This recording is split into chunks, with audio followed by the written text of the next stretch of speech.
क्या एक किताब किसी खानदान के दशकों पुराने महिमा मंडन को मिट्टी में मिला सकती है?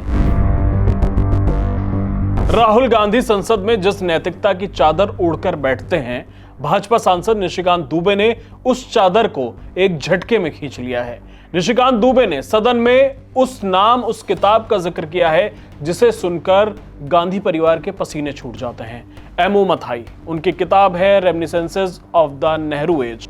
निशिकांत दुबे ने संसद में जैसे ही मथाई की किताब के चैप्टर 29 शी का जिक्र किया, कांग्रेस के बड़े बड़े दिग्गजों के पसीने छूट गए।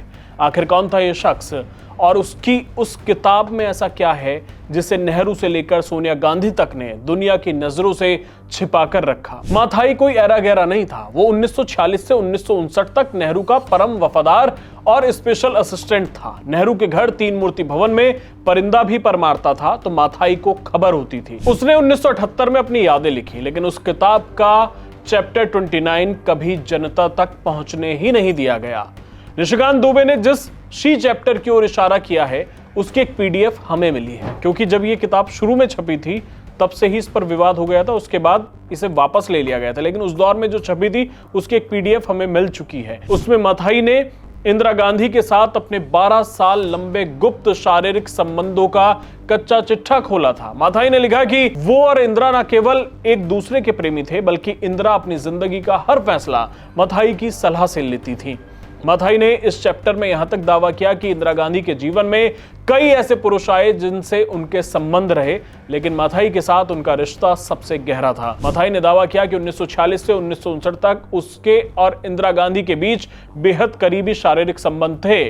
उन्होंने लिखा कि यह रिश्ता महज आकर्षण नहीं था, बल्कि इंदिरा गांधी मथाई पर पूरी तरह से निर्भर थी। मथाई के अनुसार इंदिरा ने उनसे कहा था कि वो अपनी जिंदगी का हर बड़ा फैसला मथाई की राय के बिना नहीं ले सकती। चैप्टर में यह भी बताया गया है कि इंदिरा गांधी और उनके पति फिरोज गांधी के रिश्ते बहुत पहले ही खत्म हो चुके थे।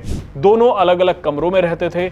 मथाई ने यह भी लिखा कि फिरोज को उनके यानी मथाई और इंदिरा के रिश्ते का पता था, जिस कारण तीन मूर्ति भवन के भीतर अक्सर तनाव और झगड़े होते थे। मथाई ने इंदिरा गांधी के चरित्र का एक मनोवैज्ञानिक विश्लेषण किया और कहा कि वो बेहद असुरक्षित महिला थी। मथाई ने यह भी दावा किया कि इंदिरा को डर था कि वो अपने पिता यानी नेहरू की विरासत को संभाल पाएंगी या नहीं, और इसी डर की वजह से वे मथाई जैसे पावरफुल करीबियों का इस्तेमाल ढाल की तरह करती थी। इस चैप्टर का सबसे विस्फोटक हिस्सा वो था जहां मथाई ने दावा किया कि इंदिरा गांधी एक बार गर्भवती हो गई थी। मथाई के अनुसार इस बात को दबाने के लिए एक बेहद गोपनीय ऑपरेशन किया गया ताकि नेहरू की छवि और इंदिरा का राजनीतिक भविष्य दांव पर ना लगे। इसी एक पैराग्राफ ने गांधी परिवार को इस कदर डरा दिया कि उन्होंने पूरी किताब के प्रकाशन पर तलवार लटका दी थी। मथाई ने लिखा कि इंदिरा गांधी जितनी शांत बाहर से दिखती थी, अंदर से उतनी ही कठोर थी। उन्होंने कई बार मथाई का इस्तेमाल अपने राजनीतिक विरोधियों को ठिकाने लगाने के लिए किया, लेकिन जब मथाई की ताकत बढ़ने लगी